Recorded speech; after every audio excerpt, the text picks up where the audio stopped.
नमस्कार दोस्तों, धर्म रहस्य चैनल में आप सभी का एक बार फिर से स्वागत है। आखिर कैसे एक व्यक्ति के ऊपर तंत्र में मारण प्रयोग होता है, इसका अनुभव आज के वीडियो के माध्यम से हम जानेंगे। साथ ही गुरु मंत्र की साधना के दौरान विभिन्न प्रकार के जो अनुभव साधक को हुए हैं उसको भी उन्होंने बताया है। तो चलिए पढ़ते हैं इनके ईमेल पत्र को और जानते हैं इस अनुभव के विषय में। चरण स्पर्श गुरुजी और धर्म रहस्य के सभी दर्शकों को मेरा प्रणाम। गुरुजी, मेरा ईमेल आईडी शो ना करें। गुरुजी, यह अनुभव मैं आपको एक शक्ति के कहने पर ही भेज रहा हूँ। उस शक्ति ने मुझसे यह कहा कि आप अपना अनुभव अपने गुरुजी को भेजें विस्तृत रूप में। उसके उपरांत जो भी वह निर्देश दें आप वही करें। गुरुजी, अब मैं अपने अनुभव पर आता हूँ। गुरुजी, एक दिन मैं आपके ही गुरु मंत्र का जाप कर रहा था कि तभी मुझे जाप करते हुए किसी के पायल की ध्वनि सुनाई दी और इसके साथ ही किसी के रोने की ध्वनि भी सुनाई दी।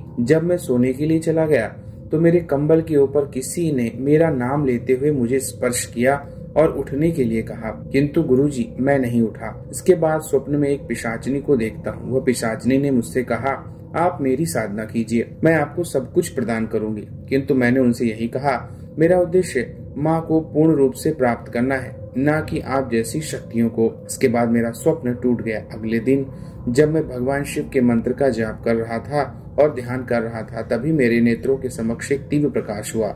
इसके उपरांत मुझे एक तीर मेरी ओर बहुत तेजी से आता हुआ दिखाई दिया। वह तीर मुझसे स्पर्श करके निकल गया। फिर स्वप्न में एक शक्ति को देखता हूँ। उन्होंने मुझसे कहा, शीघ्र ही आप सभी माता काली को पूर्ण रूप से प्राप्त करें। एक साधना है जिसके करने पर दिव्य दृष्टि सिद्धि, वायुगमन सिद्धि, अदृश्य कारिणी सिद्धि, महापिशाचिनी सिद्धि, महायक्षिणी सिद्धि इत्यादि सिद्धि साधक को प्राप्त हो सकती है।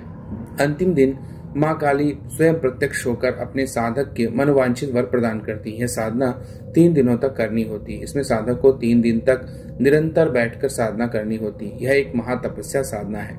माता पार्वती ने भी स्वयं महातपस्या साधना को किया था भगवान शिव को प्राप्त करने के लिए। मैंने उनसे पूछा, कोई और मार्ग नहीं है? तब उन्होंने कहा, आप माता मसान काली की साधना करें। मैं उनसे यह नहीं कहा, यह साधना तो बहुत कठिन है, ऐसा स्थान भी मिलना कठिन है, आप कोई और मार्ग बताइए। तब उसने कहा, आप एक कार्य कीजिए, आप नदी के जल में बैठकर गुरु मंत्र का 3 दिन तक निरंतर जाप करें। इससे माता अपने स्वरूप में दर्शन देंगी और परीक्षा भी लेंगी। मैंने उन देवी से पूछा, तीनों में से उपयुक्त कौन सा है हम सभी के लिए? तब उन्होंने कहा, प्रथम वाला आप सभी के लिए उपयुक्त है। तब माता महाकाली ही आप सभी का कल्याण करेंगी और कोई नहीं कर सकता। आप क्यों ना कोई प्रत्यक्ष सिद्धि कर लें, वह शक्ति भी पूर्ण रूप से आप सबकी सहायता नहीं कर पाएगी। मैंने उनसे कहा, ठीक है, आप इस 3 दिवसीय साधना के विषय में बताएं जिसमें माता काली प्रत्यक्ष हो। वह हंसने लगी। उसने कहा, आपने इस ज्ञान को प्राप्त करने के लिए कोई परिश्रम नहीं किया है, प्रयास कीजिए, हो सकता है प्राप्त हो जाए। उन्होंने कहा, एक बात और, जो भी इस महातपस्या साधना को करेगा वह कोई भी इच्छा को लेकर इस साधना को नहीं करेगा।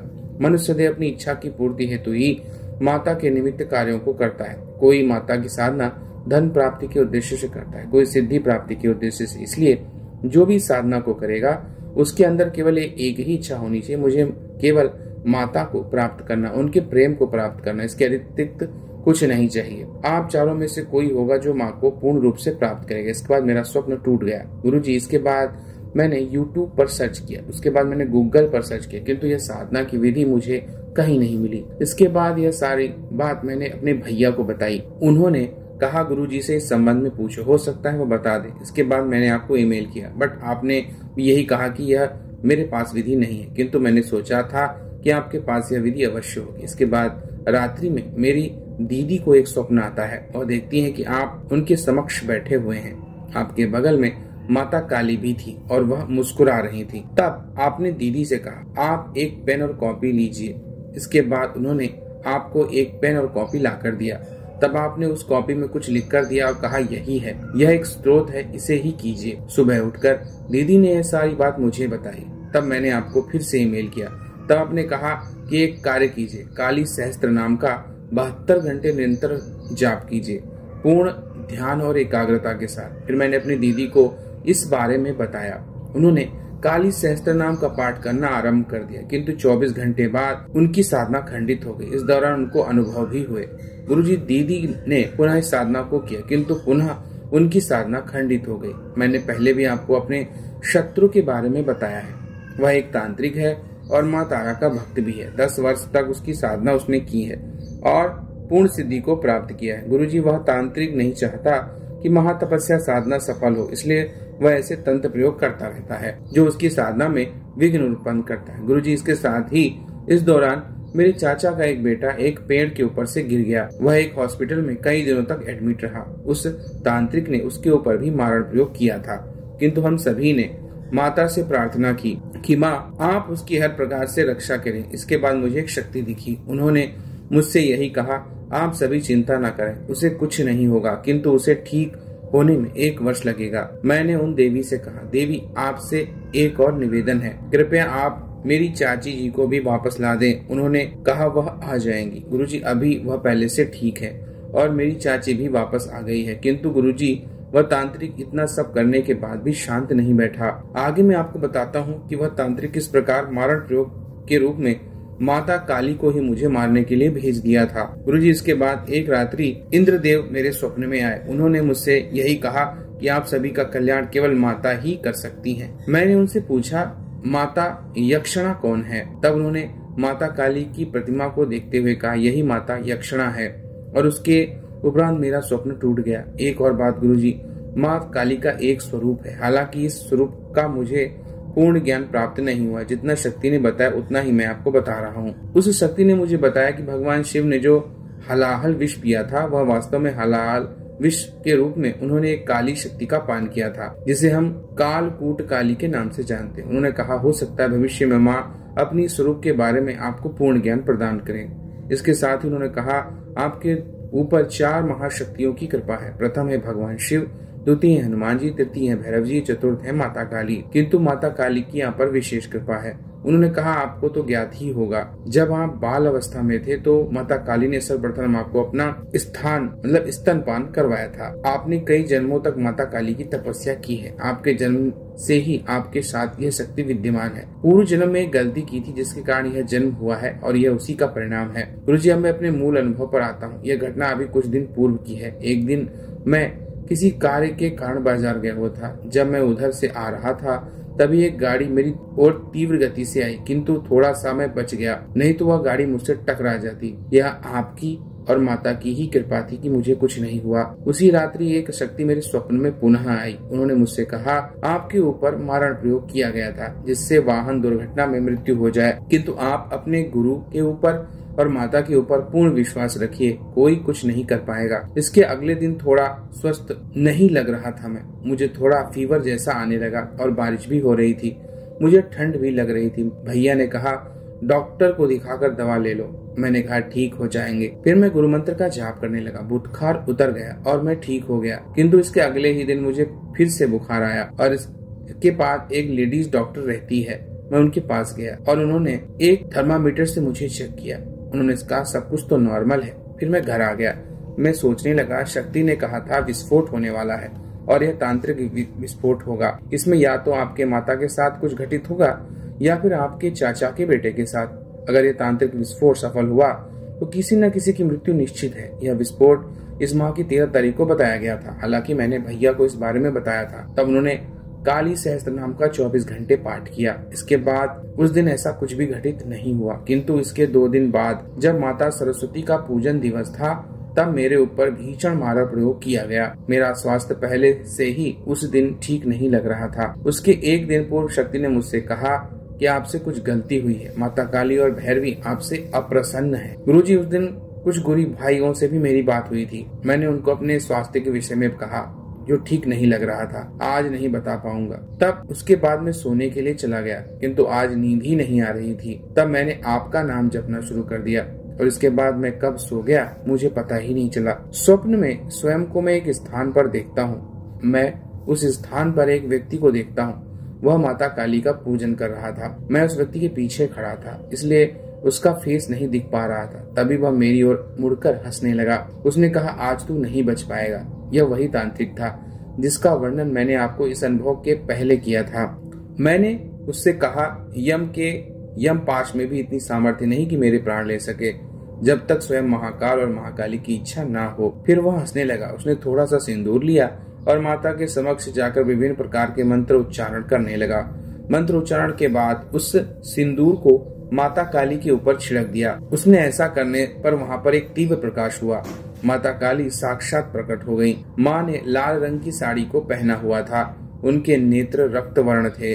उनके केश पूर्ण रूप से खुले हुए थे। वायु के प्रभाव से उनके केश चारों ओर बिखर रहे थे। उनकी 2 भुजा थी, एक भुजा में खप्पर और दूसरे में खड्ग था। उस तांत्रिक ने मेरी ओर इशारा करते हुए कहा, इसके प्राण ले लीजिए। माता तीव्र वेग से मेरी ओर आने लगी।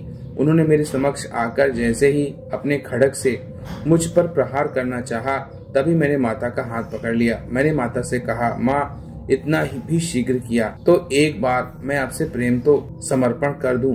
उसके बाद मैंने माता को गले लगा लिया और तब माँ ने कहा कि तुम महाकाली पुत्र हो। इसके बाद माता जोर जोर से हंसने लगी। माता 2 भुजा 10 भुजा स्वरूप में दिखाई दी। उन्होंने महाकाली का स्वरूप धारण कर लिया और मुझे गले लगाया, बालों को सहलाने लगी। उसके उपरांत माता ने उस तांत्रिक की ओर देखते हुए चेतावनी दी। उस तांत्रिक ने माँ से कहा, अगर तुमने मुझे ऐसा कृत्य करने का दुस्साहस किया तो मैं तुम्हें इसका अवश्य दंड दूंगी। अंतिम अवसर तुम्हें देती हूँ अपने अपराधों को क्षमा करने के लिए। इसके बाद मेरा वह स्वप्न टूट गया। गुरुजी, कुछ दिनों बाद उसने पुनः मुझ पर मारण प्रयोग करना चाहा, किंतु उसका कोई प्रयोग कार्य नहीं किया। उसके उपरांत भगवान शिव ने मुझे दर्शन दिए। उन्होंने मुझसे कहा कि उस तांत्रिक को दंड देना अनिवार्य हो गया है। इसके कुछ दिन बाद उसने पुनः मुझ पर मारण प्रयोग किया। इस बार उसने एक पिशाचिनी को भेजा। गुरुजी, मैं अपने बेड पर सोया हुआ था। अर्धरात्रि में मेरी नींद अचानक से टूटकर खुल जाती है। मुझे ऐसा लगता है जैसे कोई मेरे घर के मेन गेट के ताले को तोड़ने की कोशिश कर रहा है। मैंने सोचा कोई चोर तो नहीं आ गया। मैं तुरंत ही अपने बिस्तर से उठकर घर की मेन गेट को देखने के लिए जाता हूँ। मैंने देखा सब कुछ तो नॉर्मल था। इसके बाद पुनः अपने बेड की पे आता और सोने लगता हूँ कि तभी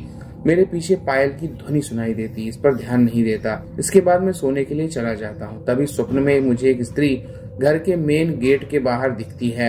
वह घर के अंदर आने का प्रयास कर रही थी, किंतु घर के अंदर नहीं आ पा रही थी। तभी उस स्त्री ने मुझसे कहा, कृपया आप मुझे घर के अंदर आने दीजिए, और वह रोने लगी। मैंने उससे कहा, आ जाइए अंदर। तब वह स्त्री मेरे सम्मुख आ गई और कहने लगी, उस तांत्रिक ने मुझे आपको मारने के लिए भेजा है। मैं एक पिशाचिनी हूँ, मेरी मदद कीजिए। मैंने उनसे कहा, आप मुझसे क्या चाहती हैं? तब उन्होंने कहा, मैं उस तांत्रिक के पास नहीं जाना चाहती। कृपया आप मुझे अपनी थोड़ी ऊर्जा प्रदान कीजिए और इस पिशाचिनी योनि से मुझे मुक्त कीजिए। मैंने कहा, ठीक है, मैं आपको अपनी कुछ ऊर्जा प्रदान करता हूँ। इसके साथ ही आप मेरे साथ यह बोलें, जय माँ पराशक्ति। उस पिशाचिनी ने कहा, जय माँ पराशक्ति। उसके बाद तीव्र प्रकाश हुआ। वह स्त्री एक देव कन्या में बदल गई और उसने कहा, आपका कल्याण हो, और वह अदृश्य हो गई। तभी एक बार पुनः तीव्र प्रकाश हुआ। माता मुझे सामने दिखाई दी और मुस्कुरा रही थी। गुरुजी, मैंने आपको बहुत पहले यह बताया था कि हमारे घर के ऊपर सदैव ही तंत्र प्रयोग किया जाता रहा है। हालांकि निरंतर गुरु मंत्र के हवन से पहले से काफी सुधार है, किंतु गुरुजी परमानेंटली कभी तक कुछ भी ठीक नहीं हुआ है। मेरा अंतिम प्रश्न कुछ है जो इसका उत्तर आप दीजिएगा। गुरुजी, शक्ति ने ऐसा क्यों कहा? आप किसी भी शक्ति को पूर्ण रूप से सिद्ध कर लें, फिर भी वह पूर्ण रूप से आपकी सहायता नहीं कर पाएगी। केवल माता महाकाली ही आपका कल्याण कर सकती हैं और कोई नहीं। गुरुजी, शक्ति ने कहा, जब तक माता काली पूर्ण रूप से प्रत्यक्ष नहीं होंगी तब तक कुछ नहीं हो सकता। गुरुजी, घर में इतना सब कुछ करने के बाद भी पूर्ण प्रभाव नहीं दिख रहा है। माता काली घर के बाहर जाकर साधना करने के लिए आज्ञा भी नहीं दे रही। गुरुजी, अब क्या करें? महातपस्या साधना खंडित हो जा रही है। गुरुजी, अब ऐसी स्थिति है कि मैं क्या महातपस्या साधना घर में करना उपयुक्त रहेगा? आप ही बताएं। गुरुजी, वह तांत्रिक बार बार मुझ पर मारण प्रयोग कर रहा है। माता और कई शक्तियों ने उसे कई बार समझाया, किंतु वह समझ में नहीं आ रहा उसके निमित्त मैं क्या करूं? धन्यवाद गुरुजी, चरण स्पर्श, जय मां पराशक्ति। तो देखिए, यहाँ पर इनके अनुभव के माध्यम से हम लोग जान पा रहे हैं कि उनके पर मारण प्रयोग मूल रूप से एक तांत्रिक कर रहा है। शायद वह किसी बात से अपने आप को पराजित महसूस कर रहा होगा गुरु मंत्र की शक्ति के कारण, इसीलिए वो बार बार तांत्रिक प्रयोग करता है। तो ऐसे शत्रुओं से लड़ने की आवश्यकता नहीं है, बल्कि अपनी सामर्थ्य को बढ़ाने की आवश्यकता होती है। क्योंकि अगर आप लड़ेंगे तो वह और भी प्रयोग करेगा, उसके जो संगी साथी होंगे वह भी प्रयोग करेंगे, और इस प्रकार से एक धारा सी बहने लगती है। तो सबसे अच्छा यही है कि आप अपनी शक्ति को अधिक बढ़ाइए, जिसमें आप देवी माँ के कवच को अवश्य पढ़ा करें, ताकि आपके ऊपर या जो भी व्यक्ति माँ के कवच को पढ़ता है उसके ऊपर कोई प्रभाव काम नहीं करता। रही बात माता महाकाली की साधना के, तो वह क्योंकि माता काली का ही प्रयोग कर रहा है, इसलिए माता काली ही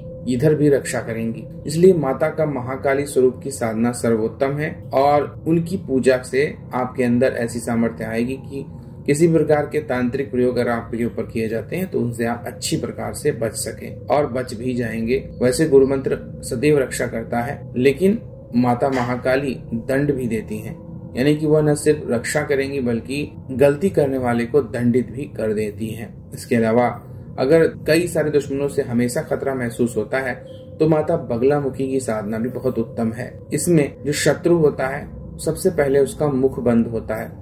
जिन मंत्रों के माध्यम से वह आपको परेशान कर रहा है उसकी सिद्धि चली जाती है। और जैसे कि हम जानते हैं कि माता बगलामुखी के मंत्र में क्या कहा जाता है और उसका क्या अर्थ है, इसलिए वह प्रयोग भी आप कर सकते हैं। माता महाकाली, माता बगलामुखी इत्यादि शक्तियों की साधना से आप इन सब चीजों से हमेशा के लिए मुक्त हो सकते हैं। तो ये था इनका अनुभव। अगर आज का वीडियो आप लोगों को पसंद आया है तो लाइक करें, शेयर करें, सब्सक्राइब करें चैनल को। आपका दिन मंगलमय हो।